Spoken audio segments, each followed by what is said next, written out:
ஸ்ரீகிருஷ்ணாவின் அன்பு வணக்கங்கள். 2026ஆம் ஆண்டு சித்திரை மாத ராசி பலன் மகரம் ராசிக்காரர்களுக்கு எப்படி இருக்கும் வாங்க பார்க்கலாம். இந்த மாதத்தை தொழிலை பொறுத்தவரை தொழில் மற்றும் வியாபாரத்தில் புதிய மாற்றங்கள் காத்திருக்கின்றன. இதுவரை இருந்து வந்த தடைகள் விலகி உத்தியோகத்தில் பணி நிரந்தரம் ஏற்படும். உயர் பதவிகளுக்காக காத்திருப்பவர்களுக்கு உயர் பதவி கிடைக்கும் வாய்ப்புள்ளது. சிலருக்கு வெளிநாடு செல்லும் முயற்சிகள் கைகூடும். சக ஊழியர்களின் ஒத்துழைப்பு சிறப்பாக இருக்கும்.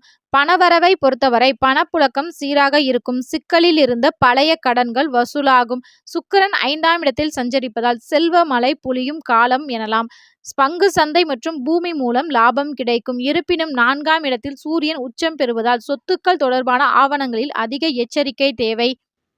குடும்பத்தை பொறுத்தவரை பிரிந்திருந்த தம்பதியினர் சேருவார்கள். வீட்டில் மகிழ்ச்சியான சூழல் நிலவும். பூர்வீக சொத்துக்கள் தொடர்பான பேச்சுக்கள் சாதகமாக முடியும்.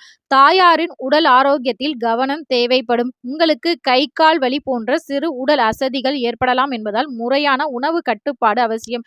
இந்த மாதம் முழுவதும் வெள்ளிக்கிழமைகள்ல துர்க்கையம்மனை தொடர்ந்து வழிபாடு செய்வதும் வெள்ளிக்கிழமைகளில் இனிப்பு வகைகள் தானம் செய்வதும் உங்களுக்கு மேலும் பல நல்ல பலன்களை கொடுக்கும். இந்த வீடியோ உங்களுக்கு பிடிச்சிருந்தா மறக்காம லைக் பண்ணுங்க. இது உங்கள் ஸ்ரீகிருஷ்ணா.